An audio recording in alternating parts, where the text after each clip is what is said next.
नमस्कार. आज आपण मायकल एंजेलोच्या एका अप्रतिम कलाकृतीबद्दल बोलणार आहोत, पिएटा. पण जरा एका वेगळ्या दृष्टिकोनातून बघूया. आपल्याला जी माहिती मिळाली आहे त्यात या शिल्पाला अंतिम दुःख प्रतिबिंब असं म्हटलंय. म्हणजे हे नावच थोडं आपल्याला विचार करायला लावणार आहे. हो, अगदी. यात फक्त शिल्पाचं दिसणारं सौंदर्य नाहीये, तर म्हणजे खुद्द मायकलएंजेलो कसा होता, त्याचं व्यक्तिमत्व आणि त्याच्या भावना या कामात कशा उतरल्या आहेत, यावर जास्त भर आहे. बरोबर. तर आपलं आजचं उद्दिष्ट काय आहे? तर या माहितीमधले जे मुख्य विचार आहेत, ज्या भावना आहेत, त्यांचा जरा सखोल आढावा घेऊया. त्या शिल्पातलं दुःख, सौंदर्य आणि काय म्हणतात त्याला? प्रतीकवाद, हो, ते समजून घेण्याचा प्रयत्न करू. आणि विशेष म्हणजे मायकलएंजेलोने सही केलेलं हे एकमेव शिल्प का आहे, याचं महत्त्व काय, हे पण पाहूया.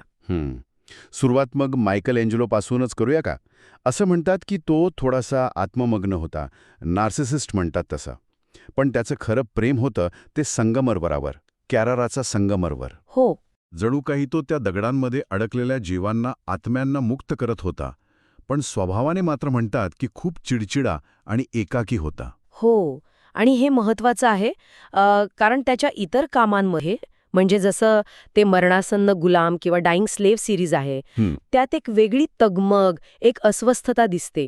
पण पिएटा घडवताना असं म्हटलं जातं की तो जास्त उदास, जास्त आतल्या आत घुसमटलेला होता. अच्छा. आणि ही घुसमट असूनही किंवा कदाचित त्यामुळेच त्या शिल्पात जी कमालीची शांतता उतरली आहे, तो एक विलक्षण विरोधाभास आहे, नाही का? खरंय.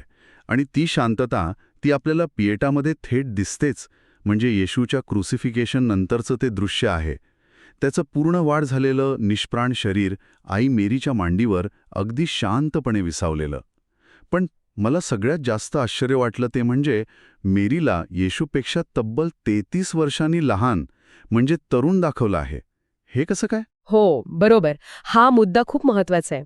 हे जे तरुण रूप आहे ना मेरीचं, ते अतिशय प्रतिकात्मक आहे. ते शांत, एक प्रकारचा आदर्श सौंदर्य आणि अविनाशी पवित्रतेचं प्रतीक मानलं गेलंय.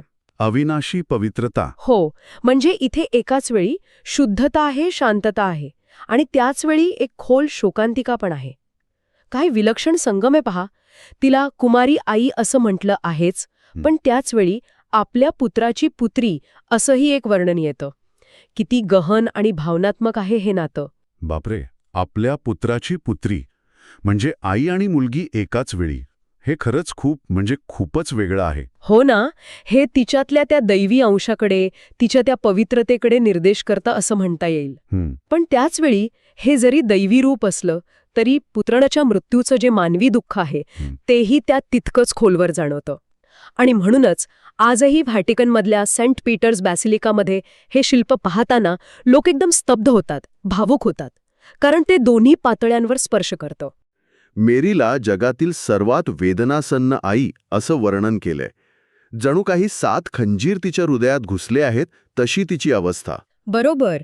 ती 7 दुःख जी आहेत मेरीची, त्यातलं हे 6वं दुःख म्हणतात पुत्राचा मृत्यू, आणि त्या अंतिम वेदना ती पचवताना दिसतीये. आणि हे जे तीव्र दुःख आहे ते त्या नावामध्येच आहे, नाही का? पियाटा. अगदी. पियाटा या इटालियन शब्दाचा अर्थच दया किंवा करुणा असा आहे, म्हणजे पिटी. हे फक्त येशूचं दुःख नाहीये इथे, तर मॅरीच्या माध्यमातून ते एका वैश्विक, एका असहाय्य दुःखाचं प्रतीक बनतं.